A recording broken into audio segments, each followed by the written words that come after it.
Hey everyone, welcome to today's Dealer Refresh webinar.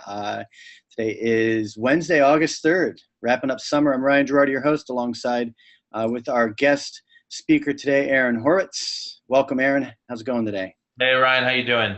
Very good, and great to have you here on your first Dealer Refresh webinar, but not Auto Lead Stars first. I think Ilana and Jeff and I, who Jeff can't be here today, unfortunately, but we've done two others. So looking forward to a great one. Artificial intelligence, great topic. I think you guys are first to jump on that topic. And so we're going to get into a little presentation that Aaron's put together for us. Gladly. Thank you, Ryan. It's always a pleasure to be here and to speak to the Dealer Refresh community, which is definitely the site of a lot of the most intelligent conversation on the internet when it comes to automotive and marketing. I'm the CEO of Auto Lead Star. My background is in entrepreneurship and technological innovation. I've focused on, in particular, behavioral-oriented innovation. So understanding how users or how site visitors or how buyers want to be engaged and want to be spoken to, and then helping businesses deliver that to them. And in particular, doing it for businesses that are very, very busy, very overwhelmed, have very strong processes. And how can we make these types of advanced technologies accessible and easy so that the shoppers have a better experience and the car dealerships in this particular case are able to get the benefit of these technologies that are so critical. Great. So it sounds like a lot of the ideas and the technologies that you deploy in automotive, you also work with non-automotive businesses as well. Are they? Well, our business is primarily automotive, but we come from a background outside of automotive, which has enabled us to bring in some of the most cutting edge things that we saw in worlds like e-commerce, for example, which is really where it's all being invented. And we've been able to translate that for the automotive market somewhat uniquely. Some of the things that we do are just very different because we had to understand how to compete in some of the most vicious digital environments that one can imagine. Yeah, and as we know and as we've discussed, selling cars, the process is one of the more sophisticated, complex transactions there is. So the idea of e-commerce is not to be compared really with anything. And I'd like to bring up your recent article here, Amazon is Coming, How to Stay Ahead, which really speaks to not so much about replicating the car buying experience the way Amazon does, but more about how Amazon is very likely to influence or impact the car buying experience. Can you tell us about this article, maybe summarize it for our audience? Yeah, I think that it's obvious to anyone looking at the market, certainly to dealers, that an industry as core and valuable to the human economy as transportation, and you've illustrated that beautifully with the picture at the top of the camel train, right? Think about it.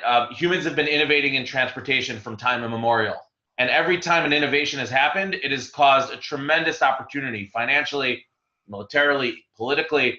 Think about this, the invention of the stirrup allowed people to conquer countries, right? And then obviously the various steam transportation, so on and so forth. So the point of the matter is that it's a big enough space with enough value, right? Imagine 2017, 2016, I think there were $1 trillion of franchise dealers' car sales. That's big money and big value. And believe me, the top companies in the world are coming after it with everything that they have, just like they're going after power and food and other core kind of human economic baselines. So I think for any dealer in this environment who is thinking forward and wants to be a 2018 dealer, a 2020 dealer, wants to be a future-oriented dealer, they need to be saying to themselves, well, hey, if all these other players are going to be in the space and all this marketing technology is going to be arrayed against me, what can I do right now, both in terms of my own ops in the dealership, but also in terms of my digital presence to put myself in that position? And I think here, maybe comes into the subject of the webinar in this web chat. Maybe it's best to start with a little story of two companies taking, I guess, the electronics market as an example. Two companies, couple decades old, well-known names in the United States. They sold electronic parts. And in the late 90s, one of them, a company called B&H, really looked at the market and said, you know what? Everything is going towards technology and towards online buying. And we need to be ready. And other competitors of theirs, don't need to name them because you've not heard of them, but you would have heard of them a couple decades ago. They said, oh, no, it's all going to happen in the stores. And what they focused on was expanding their footprint.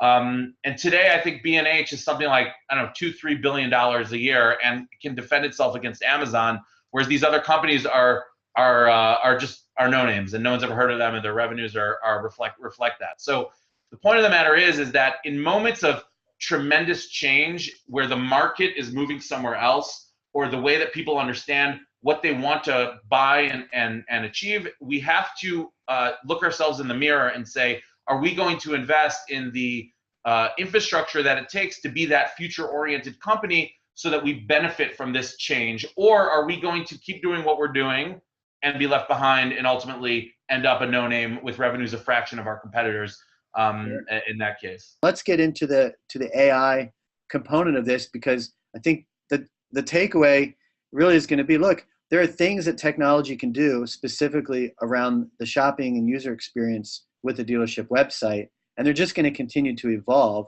And so here's some things you can achieve now and where this is headed.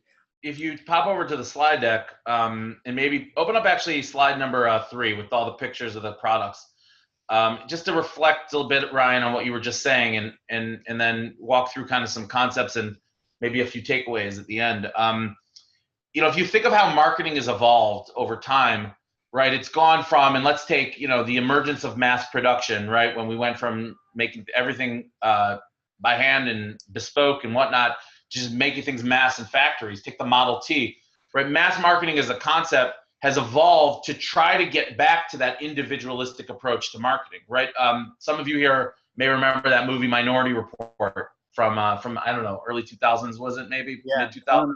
Yeah, one of my favorite movies. Right, so there's that scene where, which at the time was like, whoa, when Tom Cruise is running away, he's walking through the mall, and like those things scan his eyes, right, and they speak to him and reference him and show him specific ads. Well, that is not a crazy concept today. In fact, it already happens to us on the internet, right? Retargeting, remarketing, It's going to happen to us too in the malls, and it kind of does because they ping our cell phones, right? So the point of the matter is that the whole endeavor of marketing, especially outside of automotive, is about personalization almost to the one-to-one level, not only of the marketing, but even of the product. And anyone here who's played with Tesla's website will see that. When you order a Tesla, it feels like right then and there's some robot in the back that's literally putting together a car for you on an assembly line, and they're going to stick it in the mail and ship it to you. It's a tremendous example of how we've gone from the mass market approach and, through all sorts of other phases. I only put a few here. Vertical segmentation, there was the his and the her stuff, right? This is for him, this is for her. Different colors, different looks. That was a segmentation. Then there's mass customization where, hey, I can turn out a bunch of different things for people on a mass level. And now we're really in a place where people are in a concierge approach.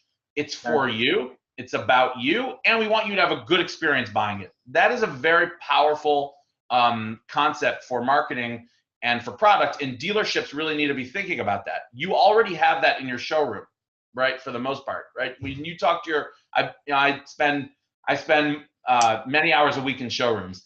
I'm always impressed at how personalized they are and how they're oriented towards personalization. You've got all sorts of different magazines, different coffees, different foods, different people walk up to you and welcome you in a personal manner. I mean, there's really an effort in the showroom. The challenge for dealers, I think, is translating that into the digital so that they can actually achieve the same type of targeting elements that an Amazon can, or at least be in that ball game. Right now, they're not even playing in the same league. Right? They're not even in the same league, unfortunately. So that's kind of where we're at now. If you go, Ryan, down a bit, here we can kind of see. You guys know this. Those of you who use these products, right? Ryan, you use Netflix, Prime. What are you? I do. So do 100 million other people. Did you know that? Are you a Netflix guy or a Prime guy? I use Netflix, and I use Prime, and I'm starting to use Amazon Video a little more too. Right. So if you use Netflix or Prime Video, it's kind of incredible sometimes at how good they are at suggesting something that's relevant to me. Yes. And Netflix. I count on that. I expect that, and I don't like being disappointed. When I see them suggesting, like, no, I'm not interested. I want to tell them, no, I'm not interested in that. And by the way, that's a transition because we're, as consumers, going from the point where the creepiness factor is somewhat going down. A lot of the rough spots of that personalization are going away, and it's actually becoming useful. That's a very important transition point, because what it means is that we're going from early adopters wanting it. You know, your random car buyer is going to be impressed. No, now everybody wants you to know what they want. Even your mainstream car buyer wants to know that the dealership is figuring out for them what they want. Now, where are we though in automotive? And put up this next slide. And I don't mean this slide. Yeah, Ryan, go ahead. I just want to summarize what we're getting at here. You're using examples of the consumer experience being personalized in real time, intelligently, and that's what AI is. There's machine learning going on there. It's not like someone's back there putting movies in buckets for each individual. This is all happening, and that's artificial intelligence. And so I think you're going to segue into how this applies at the car shopping level. Yes? Yeah, I'm going to do that. And I think there's a lot of buzzwords here also. And at the end, we'll look a little, we'll geek out for about 3 minutes, maybe even a minute and a half, just to talk about the science a bit. But this is a typical dealership website. I took an example. It's a little extreme, but this actually happened to me. I was browsing a site and I got to this point and I sort of said, wait a minute, I have to take a picture of this, because this would never happen to me on Amazon or on booking.com or on, I don't know, throw out anything else that you want, even Crocs, the shoe company.com, right? Mm-hmm. Even on the real estate sites, the big ones, it probably wouldn't happen to me. This I know this dealership, they do good business. But and they don't want this to happen to their site visitors, but it happens. Why? Because there's lots of different vendors and elements, including us, jumping in there and popping in and trying to engage. And there isn't a brain, a kind of central idea engine that's saying, okay, this person who is visiting is is from here, most likely is interested in this vehicle, probably wants to be left alone. I don't know if you ever worked retail, Ryan, selling on the floor, but I mean, I don't know. I worked at a sandwich shop, and I could always tell when someone walked into the sandwich shop, should I let them look at the menu, look at the case with the food displayed, or are they in a rush and I quickly need to get them something? Do they look like they're more interested in this type of food or that type of food? And over time, you develop an insight. And when someone comes to the website, technology can kind of do the same. So that means that someone who's coming to your website is a dealer, right? And you've never seen them before. You bought them off an ad on Google. It's possible to know basically whether they want to be bugged quickly or whether you should leave them alone. It's possible to know whether they're going to care more about the financing opportunities you have, or if they really just want to, see how fast this car is. If I can ask you, Aaron, when you say it's possible to know, what makes it possible? Is it something they click? Is it something you set in your analytics, like a goal or an event? Is it the platform you're on? What makes it possible? Right. So here's where it gets challenging, because these tools, and I was talking about outside of automotive into automotive, this is something that in a lot of ways is unique to what we do in the market. We bring to the table a engine for analytics that, and not just us, there are many who do this overall, but it's a challenging thing to get your head around. But basically, we bring to the table an analytics tool which can make predictions. So let me kind of explain that. And that's really, when Ryan said machine learning earlier, it's sort of like one of these buzzwords that no one really knows what it means. And AI, artificial intelligence, what does that really mean? And I think it's important to clarify those things. Whenever something happens on a website, that is recorded. If you move your mouse like that, if you go to the edge, if you click, if you look at a particular vehicle description page, if you look at a particular SRP page, that's all being logged. We also log. Who's logging that? By everybody who's on the website, potentially. Okay. In this case, our technology does that, and it understands what a person is doing. Yeah. And it also knows things about that person. It knows how fast they move their mouse and their browser. And then what we do is we compare that to everybody else that we've ever seen. And obviously you can't do that. You need a machine to do that. Sure. And in a lot of ways, I've heard of like you can install heat maps, right? Yeah, You know, and that's good for you to optimize. People look and say, oh, let's move this button down. What I'm talking about is basically teaching a robot from all the data, from thousands and millions of data points. Here's what tends to happen when someone who looks like this comes to the website. Yeah.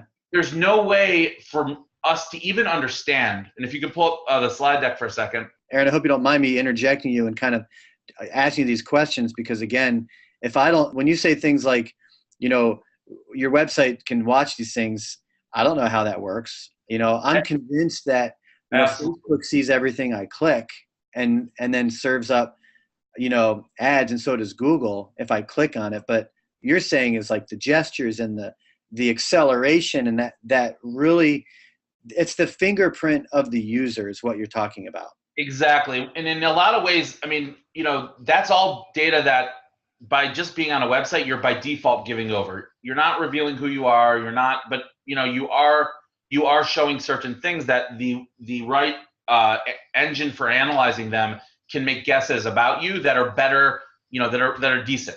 Let's call them decent, or better than just a random guess. Now, if you go down to the last slide, it's kind of a fun. This is a nice little visualization. I took an actual machine learning algorithm, right? So, you guys hear a lot about machine learning. This is an actual, this is trying to make one of them come alive visually. This is meant to represent lots of decision trees, okay? Mm-hmm. And what the computer will do is it will take a lot of data and it'll say, if someone moves their mouse really quickly, then show them something after 27 seconds, maybe a pop-up or a chat window. Or it'll say, show them a finance offer that's available from the manufacturer versus, say, a lease offer, okay? Mm-hmm. The computer will take millions of these experiments on a set of data that the computer has, and it will run them really quickly, and it will see which one of them comes out with the outcome we want, say lead capture, for example. Now, along the way, what the computer finds is, oh, there's a lot of bad decision trees, meaning I should not do this. But along the way, it also finds good ones. And via that, it builds a kind of master profile so that the next time a person comes to Ryan's car dealership site, it says, okay, this person is moving their mouse this fast. I know people moving this fast. The best possible option for me is to show the pop-up or the lease offer after the second click in 33 seconds. That's just a simple example. But imagine that with tens of thousands of data points. It gets very complicated because I can say people on a big screen who move their mouse fast. And it really gets to that level of detail in terms of trying to understand what can actually happen here. One thing I know is human behavior is extremely predictable. We think we're all unique and have free will, but we tend to do things in masses, that are real predictable. And I think applying this to car shopping, there's maybe 5 or 6 things we might need to accomplish on a car dealer's website. So I can see what you're saying is from user to user to user. It's not far-fetched for computers to be like, oh, this behavior means this. And this behavior, does not mean that. Now, when I go back to the website, to the same website that's got the AI technology behind there, does it know that does the technology know who I am, or is that still more based off of like cookie data and big data? There are lots of ways to do it not off cookies these days, but most things are still cookie based if you get down to it. Okay, the actual individual user. But the behavioral stuff. Most things. There's a lot of work to, try to match between different devices and so on and so forth. If you go up a couple slides, Ryan, to the one with the car on the bottom left. Yeah. This is just a nice example I like because, it's from, and you can see many of these, but here's an example where on the left in that orange in sort of the orange call out, this website is serving up some content about a vehicle. The person may never have looked at that vehicle, but the machine predicted that they are actually probably interested based on what they did in that vehicle, A.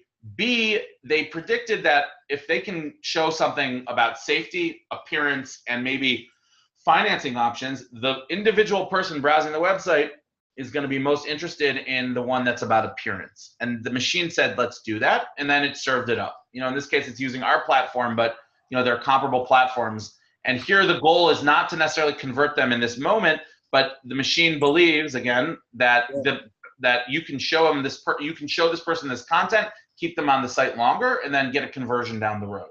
Well, I will take that over this any day. Hey, I have a question coming in from one of our attendees. Please. Philip says, obviously the key to your machine learning application is dependent on your data.